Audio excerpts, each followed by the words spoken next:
D'abord, la grande différence entre notre théâtre et tous les autres théâtres du monde romain, c'est que celui-ci est construit sur la colline.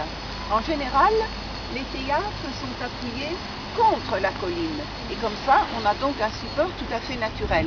Celui-ci est perché sur la colline, donc on a utilisé le roc, on a utilisé la nature normale pour construire le théâtre. N'oubliez pas que Arles, c'est un rocher qui sortait des marécages. Rappelez-vous le site qui est construit sur pilotis, parce qu'on était dans les marais.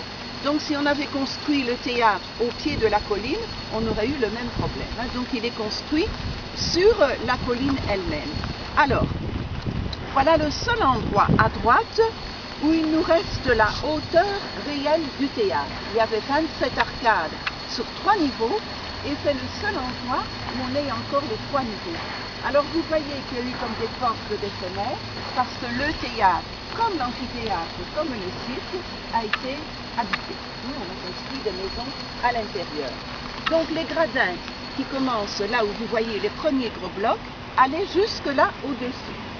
34 rangées de gradins qui accueillaient donc environ 10 000 spectateurs. Vous voyez qu'il y a des gros blocs de pierre et qu'il y a des petits moellons. Les gros blocs de pierre, ce sont vraiment les gradins d'origine. Mais quand les gens ont construit les maisons, ils ont cassé les gros blocs de pierre en petits morceaux, ils ont construit les maisons. Quand on a détruit les maisons, comme à l'amphithéâtre, on a refait une partie des gradins en petits appareils. Ça veut dire avec les petits blocs, avec les petits morceaux.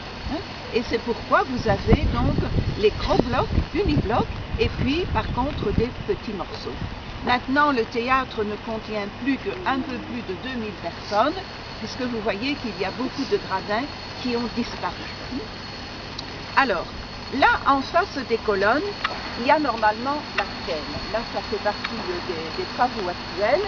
On est en train de remplacer la scène qui n'était pas de plus bel effet, mais qui avait les mêmes dimensions qu'à l'époque romaine, c'est-à-dire 50 mètres de long sur 6 mètres de large. Et en dessous de la scène, il y a, vous voyez, une sorte de fossé, un trou, avec les gros blocs de pierre. C'est là que le rideau, donc qui ne faisait que 3 mètres de haut, descendait et montait. C'était la machinerie qui se trouvait sous la scène. On a d'ailleurs redécouvert il n'y a pas très longtemps des systèmes qu'on n'avait jamais vus parce que c'était caché.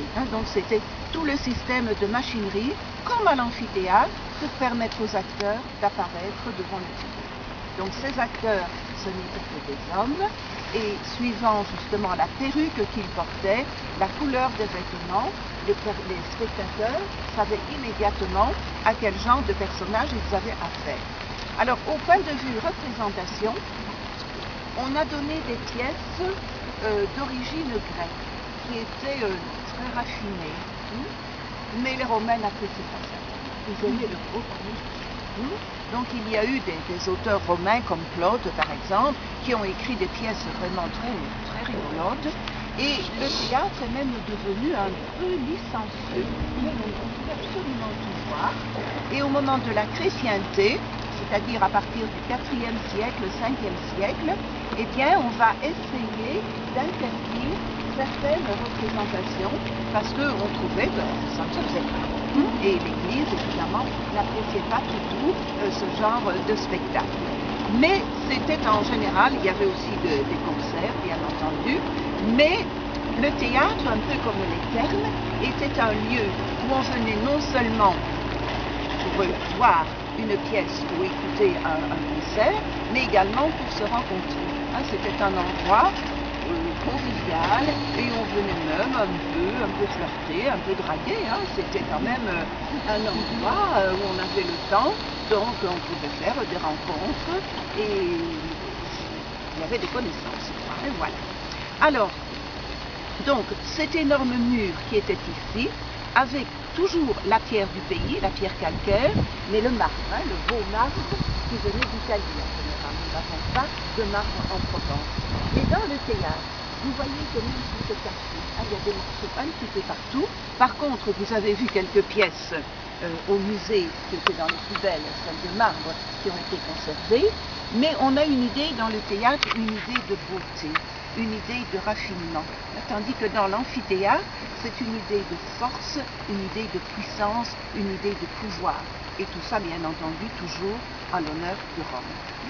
Alors ce théâtre donc va être utilisé aussi, lui, jusqu'à la fin de l'Empire romain, et puis lui aussi, il sera habité, il deviendra une carrière.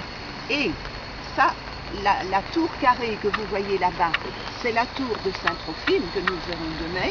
Eh bien, Saint-Trophime a réutilisé beaucoup de vestiges du théâtre.